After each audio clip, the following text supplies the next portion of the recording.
Ողջույն սիրելի խեցգետիններ, ես այժմ կներկայացնեմ 2023 թվականի նոյեմբեր ամսվա կանխատեսումները այն մարդկանց համար, ովքեր ծնվել են խեցգետին նշանի ներքո։ Դե ինձ սիրելիներս, քանի որ հաջորդ եռյակը մեզ մոտ ջրի նշաններն են, առաջին ջրի նշանի ներկայացուցիչները խեցգետիններն են, որոնց մասին ես պատրաստվում եմ այժմ խոսել։ Խեցգետինների մոտ բավականին ճգնաժամային է անցել հոկտեմբեր ամիսը, և այստեղ շատ խեցգետիններ կարելի է ասել իրենց շրջապատում շատ լուրջ փոփոխությունների են ենթարկվել, այսինքն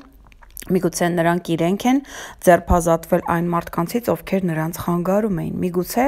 շատ ընկերների, շատ շփումների, միգուցե օնլայն հարթակում նաև ծանոթություններից խեցգետիններն այլևս հրաժարվել են և նրանց շրջապատը մի փոքր ավելի նեղացել է։ Սա իհարկե ի օգուտ ձեզ է, սիրելիներս, որովհետև հոկտեմբեր ամսի լարվածությունները շատ խեցգետինների մոտ աչքեր բացեցին և նրանք սկսեցին ավելի սթափ մտածել։ Եվ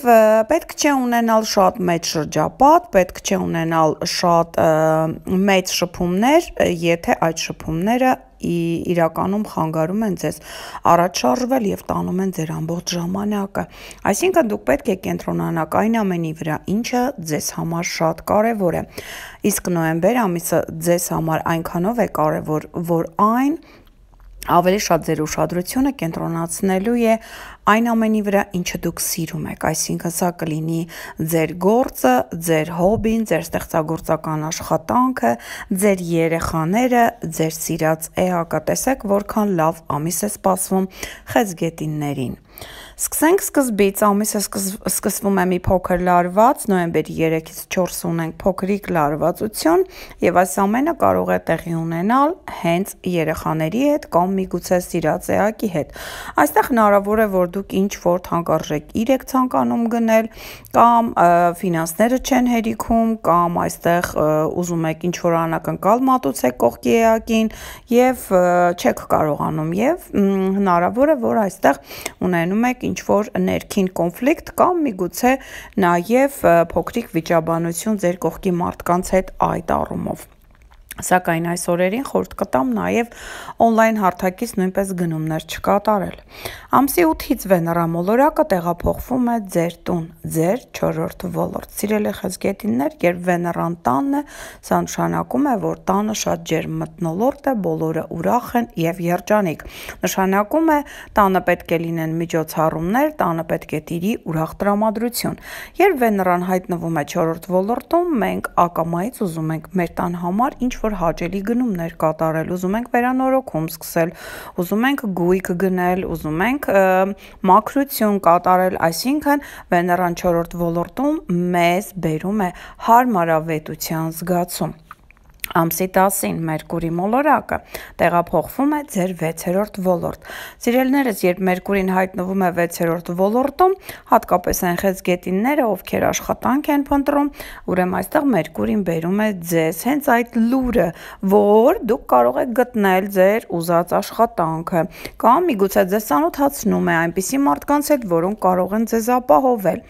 բայց Մերկուրին նաև բերում է հնարավորություն ծանոթանալու բժիշկների հետ, որոնք կարող են օգնել ձեզ այս պահին ձեր առողջական ինչ-որ խնդրում։ Ամսի 11-ից 13-ը լարված օրեր են, որովհետև այստեղ ունենք նախ Մարս-Ուրան, այնուհետև Արև-Ուրան ընդդիմությունը։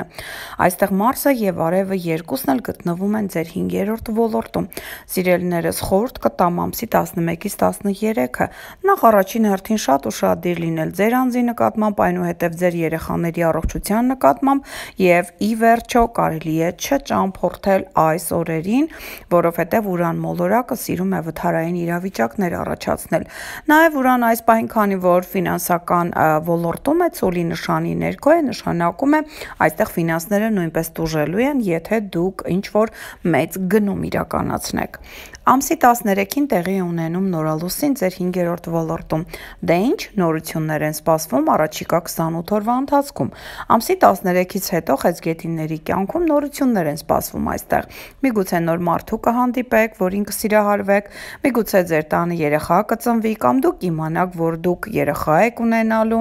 կամ այստեղ նաև 5-րդ ոլորտը ներկայացնում է մեր ստեղծագործական աշխատանքը, միգուցե ամսի 13-ից հետո դուք որոշեք գիրք գրել կամ զբաղվել ինչ-որ ստեղծագործական աշխատանքով։ Ամսի 20-ին, 20-ից 22-ը շատ լավ օրեր են, որովհետև ունենք Արև Պլուտոն, այնուհետև Մարս Պլուտոն սեքստիլները։ Տեսեք սիրելիներս, Պլուտոն մոլորակը դեռևս գտնվում է ձեր 7-րդ ոլորտում, այնպես որ 20-ից 22-ը այն միայնակ խեցգետինները, ովքեր կողակից են փնտրում, ովքեր ցանկանում են ընտանիք կազմել, շատ լավ օրեր են, դուրս եկեք, տանը մի նստեք։ Ես հասկանում եմ, որ խեցգետինները նրանք սիրում են իրենց 4 պատը, սակայն այս օրերին պետք է դուրս գալ, պետք է ծանոթանալ, պետք է շփվել մարդկանց հետ, որովհետև շատ մեծ է հավանականությունը, որ դուք կհանդիպեք այնպիսի մարդու, ով լրիվ կկիսի ձեր մտքերը եւ զգացմունքները։ Այնպես որ ամսի 20-ից 22-ը ընկած ժամանակահատվածը հոյակապոր է անձնական կյանքը կառուցելու համար։ Նաև